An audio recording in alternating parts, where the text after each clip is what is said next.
Hello friends, institute civil services के platform पे आपका स्वागत है। डेली करंट अफेयर की सीरीज में आज हम आपके लिए 22 मार्च की खबरें लेकर आ रहे हैं। जैसा कि आपको पता है कि इसमें हम आपके लिए क्या करते हैं कि दिन भर की 10 महत्वपूर्ण खबरें और 10 महत्वपूर्ण प्रश्न जो उसी दिन का या उससे पिछले कुछ दिनों का होता है वो आपके सामने लाते हैं, ताकि खबरों के माध्यम से आपको पूरे दिन की चीजें पता चल जाए और आपके जो प्रश्न हैं उसके माध्यम से आपको चीजें रिवाइज होती चली जाए। तो दोनों काम आपका पढ़ना प्लस रिवीजन एक ही साथ हो जाता है। ये लगभग 20-25 मिनट का प्रोसेस होता है प्रतिदिन का। प्रतिदिन हम आपके लिए सुबह 7 बजे के पहले ये सारी चीजें लेकर आ जाते हैं। हमारा क्रैश कोर्स चल रहा है, उससे जुड़ने का ये तरीका है, इस मोबाइल नंबर से आप संपर्क कर सकते हैं।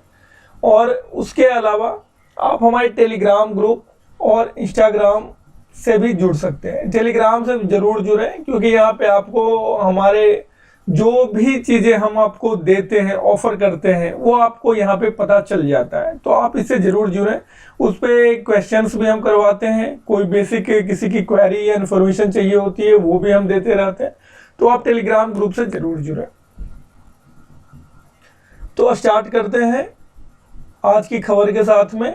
अंतर्राष्ट्रीय वन दिवस। सबसे पहले हम आज के जो महत्वपूर्ण दिन है वो देख लेते हैं। हालांकि ऐसा अक्सर पाया गया है कि एक ही दिन में कई कई चीजों के दिवस मनाए जाते हैं आजकल। अब 365 दिन हैं और आप अगर 1000 दिन याद करते हो तो एक आध क्वेश्चन बनते हैं या नहीं बनते हैं, तो इतना याद रखना जरूरी नहीं है मेरे ख्याल से। एक या दो जो महत्वपूर्ण होगा उस पर मैं विशेष स्ट्रेस देते हुए आपको बताते हुए कि इसको जरूर याद रखें। जैसे अंतर्राष्ट्रीय वन दिवस आपको याद रखना चाहिए, ठीक है।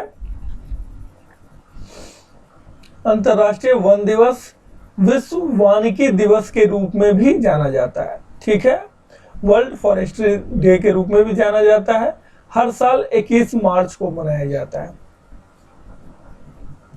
2022 का विषय, इसका जो थीम है वो है वन और सतत उत्पादन और खपत, forest and sustainable production and consumption, ठीक है। फॉरेस्ट, वन और उसके सस्टेनेबल प्रोडक्शन के लिए। ऐसा नहीं कि हम एक बार में सारे पेड़ काट ले गए तो फिर आगे के लिए कुछ नहीं बचेगा। तो सस्टेनेबल इतना ही काटे जितना वो रिग्रोथ हो जा रहा है, रिप्रोड्यूस कर ले रहा है जंगल खुद से।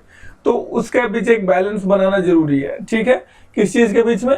प्रोडक्शन के बीच में और कंजप्शन के बीच में, उत्पादन और खपत के बीच में, ठीक है। संयुक्त राष्ट्र महासभा ने 2012 में 21 मार्च को IDF अंतर्राष्ट्रीय वन दिवस घोषित किया था।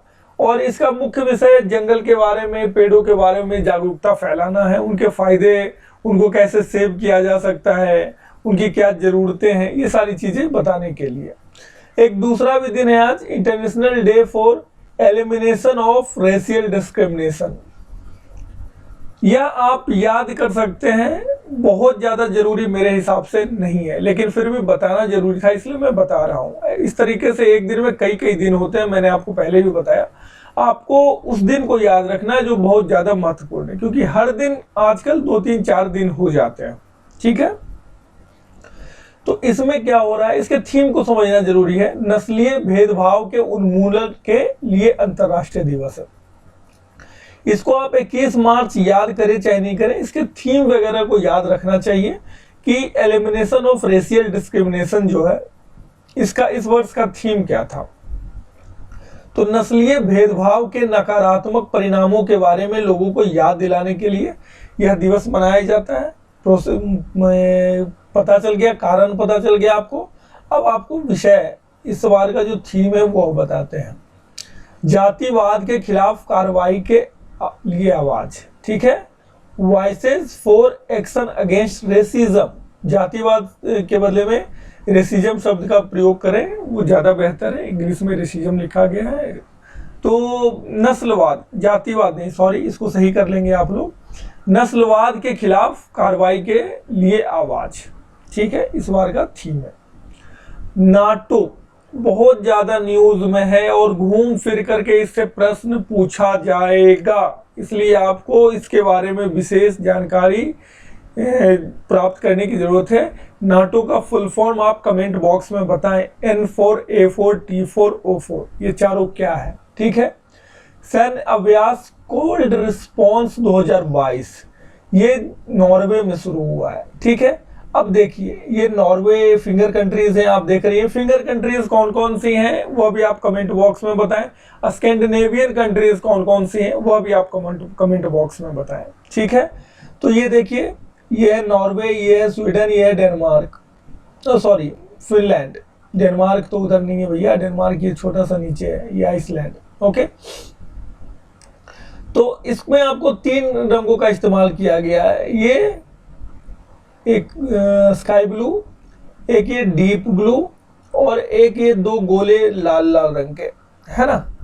तो ये जो स्काई ब्लू कलर है, इसको ये दिखा रहा है, आप देख रहे हैं समुद्र का इलाका है। तो समुद्र के इलाके में जो इनके ऑपरेशंस की प्रैक्टिस होगी तो ये इस इलाके में होगा, ठीक है, आइसलैंड और नॉर्वे के बीच में। उसके बाद में जो एयर हैवी ऑपरेशन होगा, एयर का ऑपरेशन होगा, तो वो थोड़ा सा थल और जल दोनों इलाके में होगा। थोड़ा सा इस देश के ऊपर भी इसका असर आ रहा है, लेकिन बेसिकली ये नॉर्वे में है। और जो amphibious landing and land battle drill है, लैंड बैटल ड्रिल जो होता है, मतलब युद्ध की, जो जमीन पे युद्ध की प्रैक्टिस की जाती है। क्योंकि आप कितने भी जल और वायु से अटैक कर लो, फाइनली जीतना आपको जमीन ही होता है। तो लैंड बैटल ड्रिल जो है सबसे महत्वपूर्ण माना जाता है। तो ये आप देख रहे हैं, ये इसके उत्तरी इलाके में और यहाँ दक्षिणी इलाके में, 2 इलाकों में हो रहा है, ठीक है। कोल्ड रिस्पॉन्स 2022 ये हर दूसरे वर्ष नॉर्वे में ही मनाया जाता है। मनाया क्या जाता है, मनाने की चीज नहीं है, प्रैक्टिस की जाती है, अभ्यास किया जाता है। और इस बार 1 अप्रैल 2022 से होगा। इस बार ज्यादा महत्वपूर्ण है ये, क्यों? क्योंकि आपको बताने की जरूरत है नहीं बताऊंगा, जाओ। अभ्यास नाटो सहयोगियों और भागीदारों के लिए हर दूसरे वर्ष नॉर्वे में, जैसा कि मैंने बताया। नाटो के प्रमुख कौन है?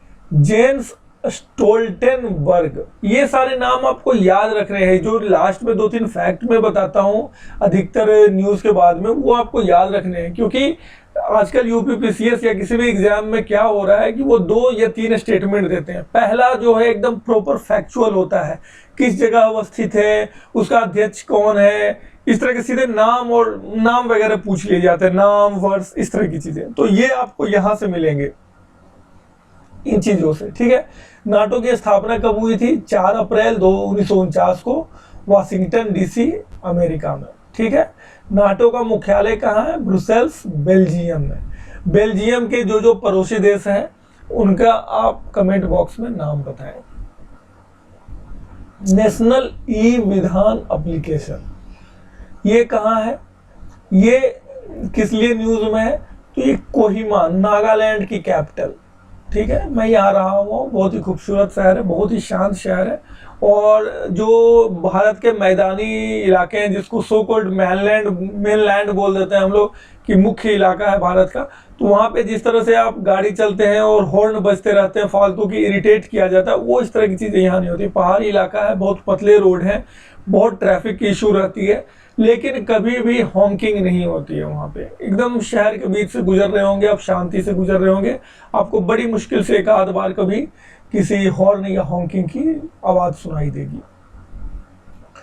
तो ये नागालैंड में है। पेपरलेस बनने के लिए राष्ट्रीय ई विधान एप्लीकेशन नेवा, नेवा कार्यक्रम को लागू करने वाला भारत का पहला राज्य विधानसभा बन गया। यह महत्वपूर्ण है, आपको पूछा जा सकता है कि नेवा लागू करने वाला, इसमें क्या होगा? एक ऐप के माध्यम से, नेवा के माध्यम से जितनी कागज है, जो आप देख रहे हैं यहाँ पे विधानसभा की तस्वीर है, ये सारे कागज इस्तेमाल बंद हो जाएंगे और सारा कुछ मोबाइल ऐप के थ्रू होगा, ठीक है। तो इसकी वजह से जब मोबाइल ऐप के थ्रू और अलग अलग इलेक्ट्रॉनिक उपकरणों के माध्यम से ही जब सब कुछ होगा, तो इसके लिए ये जो सदस्य हैं उनको इलेक्ट्रॉनिक उपकरणों को लाने की इजाज़त मिल जाएगी। और एक नेवा जो है, क्या है नेवा के बारे में जानकारी ले लेते हैं। यह एक यूनिकोड अनुरूप सॉफ्टवेयर है, ठीक है, जिसमें विभिन्न दस्तावेजों जैसे प्रश्नों की सूची और जो भी चीजें रिक्वायर्ड होते हैं वो अलग अलग सेक्शंस बनाकर उसमें दे दिए जाएंगे, ताकि आपको बहुत आसानी से उनकी तक आपकी पहुंच बन जाए, जिनकी जरूरत है उनकी पहुंच बन जाए। आपकी जो पहुंच किस लिए बनेगी? एशियाई क्रिकेट परिषद, एशियाई, ठीक है, इसको ये BCCI से कंफ्यूज मत कर जाना, आप इनका चेहरा देखकर।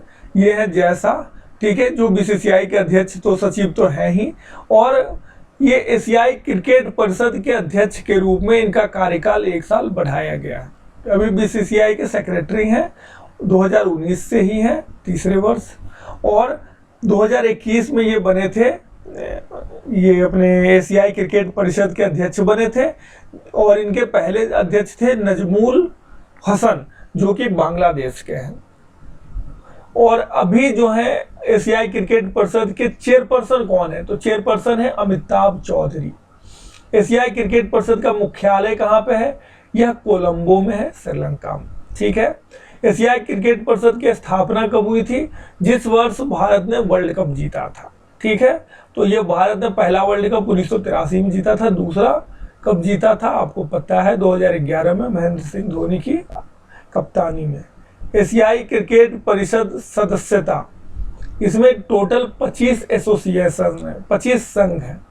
और इसका मूल संगठन कौन है एशियाई क्रिकेट परिषद का? तो ऑब्वियसली हर किसी का मूल संगठन जो है ICC ही होगा।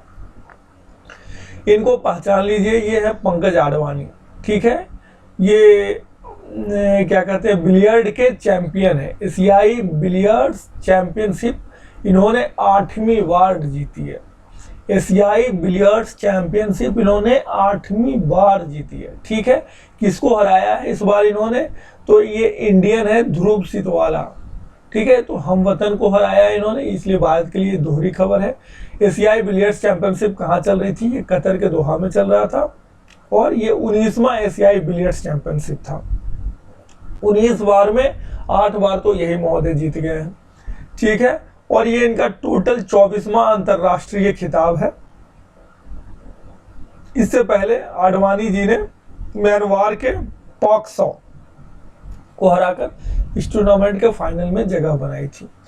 वुमेन ट्रांसफॉर्मिंग इंडिया अवार्ड्स, एक बात मैं बता दे रहा हूं, नोट करके रख लें, कहीं ना कहीं विमेन एम्पावरमेंट से एक क्वेश्चन जरूर पूछा जाएगा, ठीक है। विमेन ट्रांसफॉर्मिंग या उनके लिए कौन सी सरकार की योजनाएं आ रही हैं, हर दूसरे तीसरे दिन आपको मैं किसी न किसी योजना का नाम बता देता हूं, तो उसको एक अलग पेज में जॉट डाउन करें कि आपको लास्ट में रिवाइज करते वक्त सहूलियत हो जाए। आप जब रिवाइज करो तो सीधे वीमेन की जितनी योजनाएं आपके पास में एक जगह लिखी हुई दिख जाए, है ना। नहीं तो आप अगर नॉर्मल नोट्स बना रहे हो, आप लास्ट में जाके ढूंढना चालू करोगे तो वीमेन की योजनाएं मिलेंगी नहीं। तो इस तरह के जो महत्वपूर्ण टॉपिक हैं, 1 पेज 1.5 पेज में आपका ये पूरे साल का नोट्स बन जाएगा, 2 पेज में, अगर सिर्फ आप नाम नोट कर रहे हो तो। और उससे एक क्वेश्चन आएगा, ये बात आप याद रखना। नीति आयोग का महिला उद्यमिता मंच, ठीक है, 21 मार्च 2022 को विमेन ट्रांसफॉर्मिंग इंडिया अवार्ड्स के 5वें संस्करण का आयोजन कर रहा है, हो गया, ठीक है। सशक्त और समर्थ भारत के प्रति उनके योगदान को का जश्न मनाने के लिए, उनको प्रोत्साहित करने के लिए 75 महिलाओं को पुरस्कार दिया जाएगा। उन महिलाओं में मुख्य नाम कुछ कुछ क्या है? अरुंधति भट्टाचार्य, जो SBI की चेयरमैन रह चुकी हैं, किरण बेदी, पहली महिला IPS ऑफिसर, तो ये लोग भी हैं जिनको ये दिया जा रहा है। नीति आयोग के वाइस चेयरमैन कौन है? डॉक्टर राजीव कुमार। चेयरमैन कौन है? चेयरमैन कौन है बताओ? इससे इजी सवाल नहीं हो सकता, लेकिन फिर भी आपको कमेंट बॉक्स में इसका जवाब देना है। जर्मनी के लिए पहली बार GI टैग किए गए कश्मीर कालीनों को हरी झंडी दिखाकर रवाना किया गया। ये कालीन देख रहे हैं आप, ठीक है, जो फर्श पे बिछाए जाते हैं। तो ये जो है कश्मीर जो है इस चीज के लिए आज से नहीं, सदियों से, दशकों से फेमस रहा है। वहाँ बहुत ही अच्छी क्वालिटी के कालीन बनते हैं। मैं तो वहाँ रहा हूँ, जब आप वहाँ एयरपोर्ट पे जाओगे कश्मीर में, तो वहाँ पे एक बड़ा सा एग्जीबिशन लगा हुआ है कि कैसे आज़ादी के समय या उससे और पहले ये कालीनों के का निर्माण होता था, उससे रिलेटेड कई तरह की तस्वीरें लगी हुई हैं। तो ये वहाँ की खासियत है हस्तशिल्प का, ठीक है। तो इसको उस पर जीआई टैगिंग मिली हुई है। और इस बार क्या किया गया है, जर्मनी में इसकी काफ़ी डिमांड है, तो जर्मनी ने मंगवाया है, तो उसमें क्यूआर कोड लगा दिया गया है, जिस क्यूआर कोड के थ्रू किसने उसको बनाया, किस कारीगर ने उसको बनाया और उसमें कौन कौन सी सामग्री का उपयोग किया गया है उसको बनाने में, इन सारी चीज़ों की जानकारी होगी और ये फाइनली एक्सपोर्ट होके वहाँ जाएगा। ठीक है, दिल्ली से जर्मनी को निर्यात की गई मार्च 2022 में, और इसको जीआई टैगिंग कब मिल गई थी, 2016 में। 2016 आपको याद रखने की जरूरत नहीं है, हाँ ये याद रखना है कि इसको 5-7 साल हो गए जीआई टैग मिले हुए। जर्मनी की राजधानी क्या है बताने की जरूरत है क्या, बर्लिन।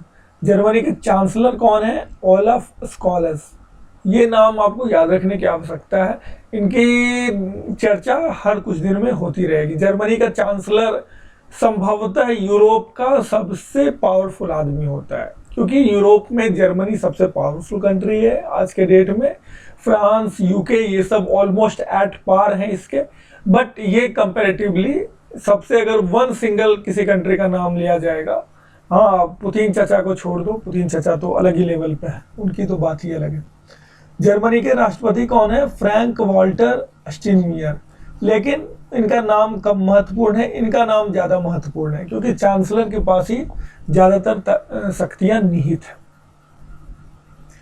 मानेसर में भारत को मिला पहला virtual smart grid knowledge centre. ठीक है, मानेसर में क्या मिल रहा है, virtual smart grid knowledge centre. इसका उद्घाटन किसने किया है, केंद्रीय ऊर्जा मंत्री कौन है, आर.के. सिंह। ये भी 2-3 दिनों 4 दिनों में हर बार एक बार न्यूज में आ जाते हैं। और इनोवेशन पार्क का क्या हुआ है, शुभारंभ हुआ है। यह केंद्र सरकार द्वारा अपनी तरह की पहली पहल है। ठीक है, वर्चुअल SGKC, ठीक है, SGKC को पावर ग्रिड द्वारा केंद्रीय विद्युत मंत्रालय के समर्थन और USAID, United states agency for international development की तकनीकी सहायता से विकसित किया गया है। ये इतनी बातें आपको इसके बारे में जाननी थी। अब हम चलेंगे अगले स्टेज में, और वो है प्रश्न उत्तर वाला हमारा जो दौर होता है, 10 प्रश्नों वाला। कौन सा संस्थान आवधिक श्रम बल सर्वेक्षण PLFS जारी करता है? ठीक है, कौन करता है, तो ये NSO करता है, राष्ट्रीय सांख्यिकी कार्यालय NSO द्वारा जारी नवीनतम आवधिक श्रम बल सर्वेक्षण। ठीक है, पीरियोडिक लेबर फोर्स सर्वे, जो सांख्यिकी और कार्यक्रम कार्यान्वयन मंत्रालय के तहत काम करता है। हाल में PLFS अपडेट के अनुसार भारत की शहरी बेरोजगारी दर 2021 की अप्रैल-जून तिमाही से बढ़कर 12.6% हो गई है। जनवरी-मार्च वाले तिमाही में क्या थी, 9.3%, अभी बढ़कर क्या हो गई है, 12.6%।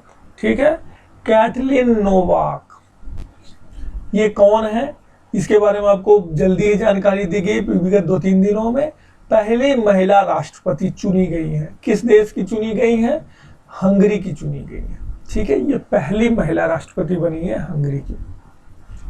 किस कंपनी ने भारत का पहला ईंधन सेल इलेक्ट्रिक वाहन FCEV लॉन्च किया? तो ये टोयोटा ने किया है, ये प्राइवेट कंपनी है, फिर भी यहाँ पे इस चीज़ का शुभारंभ करने के लिए नितिन गडकरी गए हुए थे, जो परिवहन मंत्री हैं हमारे। ठीक है, केंद्रीय मंत्री नितिन गडकरी ने हाल ही में, हाँ ये लाइन इसका इंपॉर्टेंट है, हरित हाइड्रोजन आधारित FCEV। ठीक है, इसमें हाइड्रोजन को ईंधन के रूप में इस्तेमाल किया जाएगा, और इसकी वजह से ये 5 मिनट अगर सिर्फ चार्ज होगा तो 650 किलोमीटर तक चल सकता है। ठीक है, इसकी काफ़ी ज़्यादा कैपेसिटी है और इसमें 0 एमिशन है, इसलिए ये बहुत ही ज़्यादा शुद्ध माना जा सकता है। ठीक है, महात्मा गांधी के नाम पे ग्रीन ट्रायंगल का उद्घाटन किस देश में किया गया है? अभी आपको बताया भी गया था, ये मेडागास्कर में है। आपसे कमेंट में पूछवाया भी गया था कि ये इसके बगल से कौन सी करेंट, कोल्ड या हॉट बहती है। ठीक है, तो ये मेडागास्कर में हुआ था। किस लिए हुआ था? तो 75 वर्ष हुए हैं भारत की आज़ादी के, और अभी एक कार्यक्रम चल रहा है, आपको पता है हर दूसरे दिन वो भी आज़ादी का अमृत महोत्सव हमेशा न्यूज़ में रहता है। तो वो मेडागास्कर की राजधानी एंटानारिवो में संयुक्त रूप से भारत के जो वहाँ राजदूत है और यहाँ की एंटानारिवो की जो मेयर थी, उन दोनों ने संयुक्त रूप से ग्रीन ट्रायंगल का उद्घाटन किया था। ठीक है, यह क्या है, एक हरित क्षेत्र है जो एंटानारिवो को ज़्यादा से ज़्यादा हरा बनाने की कोशिश में एक अच्छी पहल है। 2021-22 में अपने उत्पादन के 157 मिलियन टन को पार करने के बाद भारत में कौन सा कोयला क्षेत्र वर्तमान में भारत की सबसे बड़ी कोयला उत्पादन कंपनी बनी? ठीक है, तो ये है Mahanadi coalfields limited. Mahanadi coalfields limited MCL Sambalpur Orissa में भारत में अग्रणी कोयला उत्पादक कंपनी बन गई। कोयला का सबसे ज्यादा उत्पादन ये कर रहे हैं आज के डेट में। अमेलिया केर, ठीक है, ये कौन है? क्रिकेट खिलाड़ी है। यह ICC women's player of the month का पुरस्कार जीता इस महीने उन्होंने।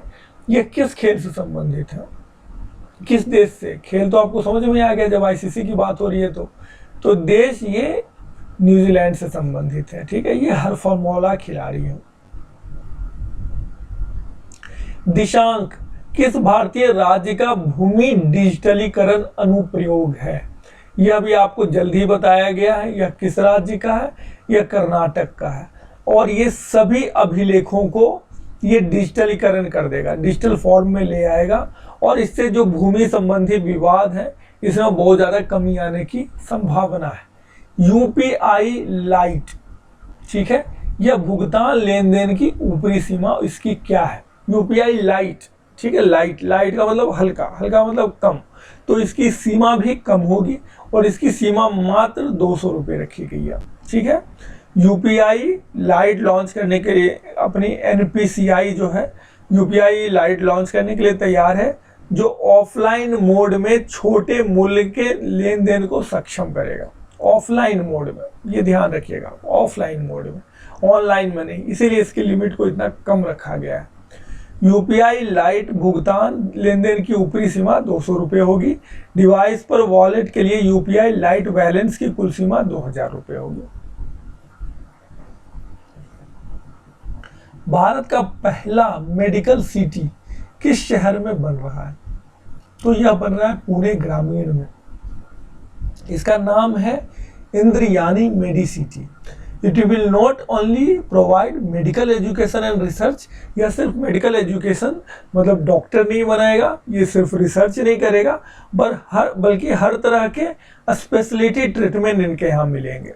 ठीक है, एक ही जगह पे इसमें 24 अलग अलग हॉस्पिटल बिल्डिंग होंगे और हर बिल्डिंग जो है एक किसी चीज़ के लिए स्पेशल होगा। कोई हार्ट के लिए, कोई लंग के लिए, कोई अलग अलग जितनी भी चीज़ें हैं, कोई कैंसर के लिए, इस तरह की चीज़ों के लिए ये पूरा फैला हुआ होगा। अब आज का आखिरी न्यूज़, दक्षिण एशिया का पहला नेट जीरो शहर कौन बन सकता है, कौन बनेगा? ठीक है, सपोज टू बिकम, बना ही नहीं है, बनेगा। तो ये मुंबई ने टारगेट रखा है कि हम बनेंगे। इनका लक्ष्य है कि नेट जीरो सिटी 2050 में हम बन जाएं।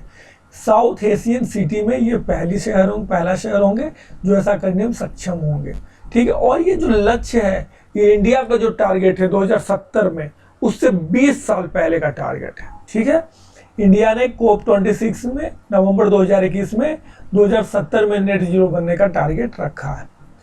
और मुंबई की पॉपुलेशन आप जानते हैं 21 मिलियन है, और ये सेकेंड मोस्ट डेंसली पॉपुलेटेड शहर है पूरे इंडिया का, और पूरे दुनिया का 8वां सबसे ज़्यादा डेंसली पॉपुलेटेड शहर है। ठीक है, तो अब बाकी बातें बाद में। थैंक यू, धन्यवाद, हमारे साथ जुड़े रहें और किसी भी तरह की क्वेरी के लिए लगातार बने रहें। Thank you. Like share subscribe comment ये बोलने की आवश्यकता नहीं।